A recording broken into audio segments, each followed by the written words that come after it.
9 মে মার কাছে শুভরাত্রির প্রার্থনা। মা, তোমার সন্তানদের দ্বারা শোনা তোমার কণ্ঠস্বর যেন কখনো এই জগতের কোলাহলে হারিয়ে না যায়।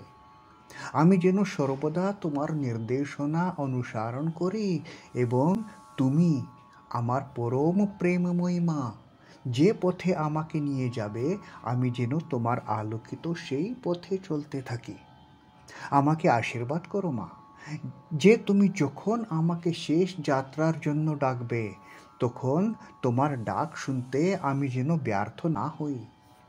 তোমার নীরব বাণী যেন সর্বদা আমার পদক্ষেপগুলিকে নির্দেশ দেয়। যখন আমি তোমার কোলে পৌঁছানোর যাত্রা শুরু করব তখন তোমার অদৃশ্য উপস্থিতি যেন সর্বদা আমার পথ আলোকিত করে। জয় মা, জয় মা, জয় মা।